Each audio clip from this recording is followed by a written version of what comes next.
Fala, Tanaka, e hoje o japonês vai contar para vocês o que aconteceu com a Bolsa de Valores brasileira, que o Ibovespa subiu quase 6% no dia de hoje, porque muita gente achava que a Bolsa ia derreter hoje, depois do resultado do primeiro turno da eleição 2022.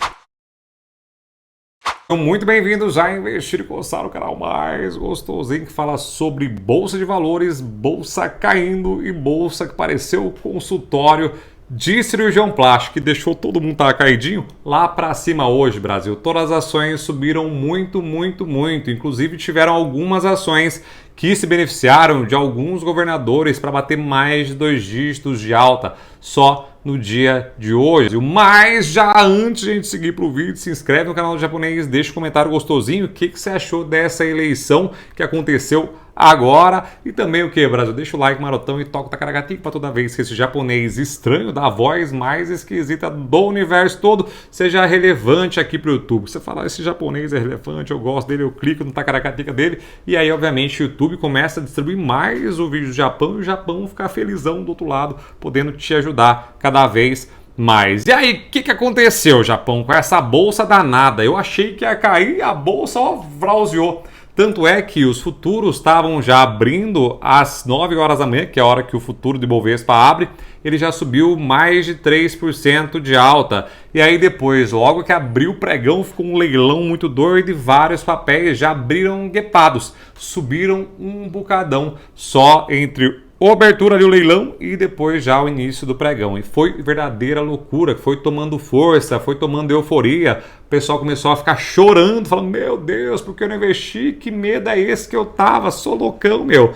Mas de fato eu vou contar para vocês por que aconteceu essa alta e se de fato foi só uma euforia do mercado e um momento muito legal também para você fazer um tipo específico de investimento. Foi o que o japonês fez hoje, Brasil. Vou contar para vocês tudo nesse vídeo agora. Então a gente veio de um período pré-eleição que os institutos de pesquisa mostravam que o Lula, inclusive, poderia ganhar em primeiro turno, que o Bolsonaro estava com 36% mais ou menos e o Lula ganharia com mais de 50%. E não foi quase isso que a gente viu, né? A gente viu uma eleição não muito acirrada. Se eu falar que foi acirradíssima, porque não foi.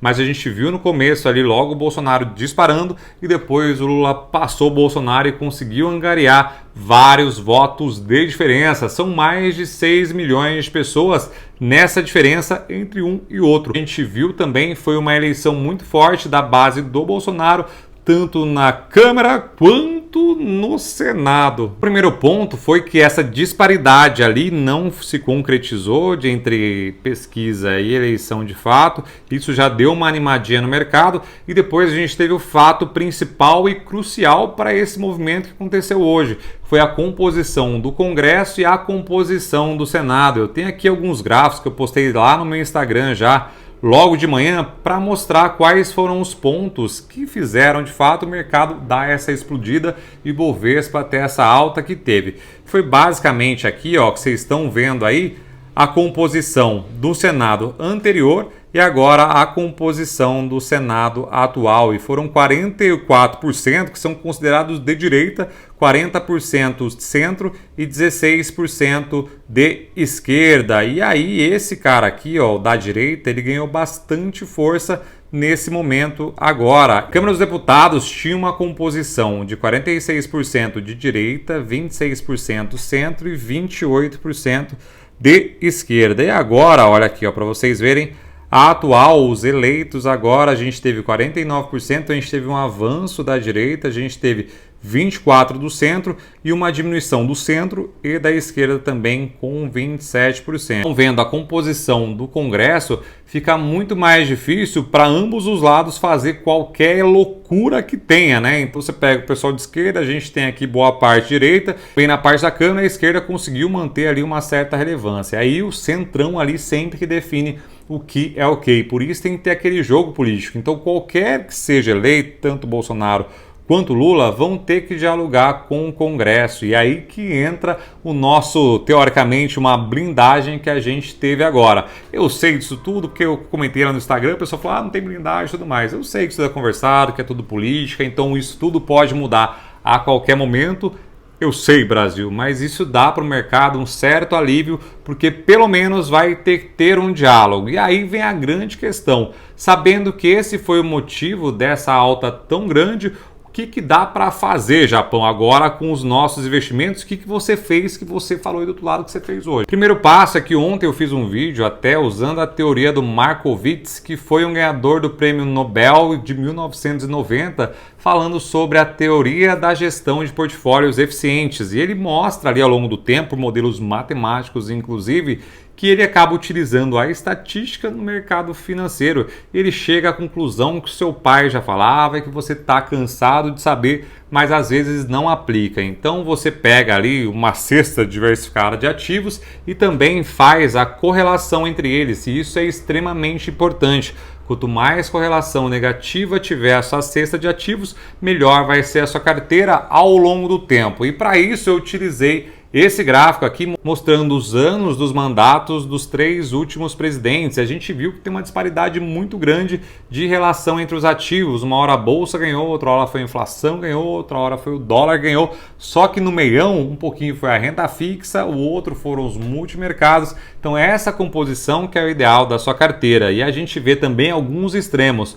Normalmente quando o dólar está aqui, foi o pior rendimento, a gente teve a bolsa vrauseando e vice-versa, né? A gente quando teve o dólar bom, a bolsa muito ruim. Então teve vários aspectos comprovando toda essa teoria. Então é muito importante que você faça a gestão ativa do seu portfólio, ou seja, através de uma carteira diversificada de ativos, pode ser fundos, pode ser fundo imobiliário, ações, renda fixa numa composição só, ou pode ser também uma carteira só de ações, porque eu sei que tem muita gente do canal do japonês aqui, os tanacões, que adoram só investir em ações. Então sempre lembre de diversificar e ver a correlação dos ativos sempre. Inclusive até fiz nos meus stories essa plataforma que eu estou fazendo para vocês. Hoje eu fiz um estudo de 18 milhões de reais com alguns fundos que o cliente já tinha e chega nesse resultado. Aqui está vendo até alguns fundos que eles são correlacionados e a gente vai fazer essa adequação que é muito legal para a carteira do cliente ao longo do tempo. E aí vai readequando os tamanhos das pizzas, né? Uma hora a renda fixa vai ser maior, outra hora a bolsa vai ser maior, outra real estate vai ser maior. A gente vai fazendo essa composição ao longo do tempo, porque não só a vida do investidor, do Tanaka do outro lado,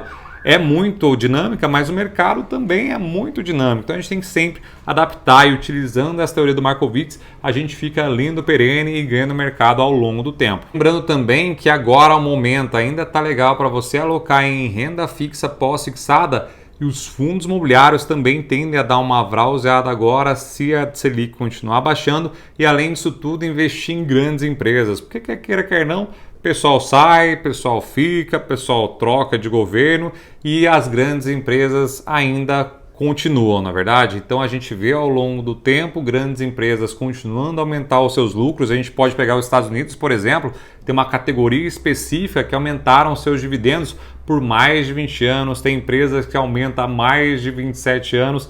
Então, Brasil, são grandes empresas que continuam gerando caixa independente do momento. Inclusive, Vale, muita gente me questionou hoje, falou, Japão, por que a Vale não está subindo tanto assim? Porque a Vale está num grande sistema desse. A Vale já não tem um call eleitoral tão forte assim como Petrobras, e aí ela fica mais dependendo hoje de China, muito mais do que Brasil, para poder dar essa vrauseada. Bom, o que você fez aí nesse movimento de hoje? Hoje, obviamente, eu fiz o quê? Recomprei algumas puts que eu tinha vendido lá atrás, então fiz uma criarinha boa com os dividendos sintéticos, e além disso tudo, eu mandei um pouquinho de grana para fora, Brasil. Isso por quê? Porque a gente tem que aproveitar momentos de estresse do dólar para mandar o dinheiro para fora. Nunca vai dar para saber qual é o melhor momento, assim como comprar e vender uma empresa, a gente nunca sabe. Com câmbio, vocês sabem que é muito pior. Mas você manda a grana para fora e depois aloca em ótimos ativos nos Estados Unidos, por exemplo, e deixa o tempo correr e vai fazendo também o seu rebalanceamento na sua carteira dos Estados Unidos. Isso porque o DXY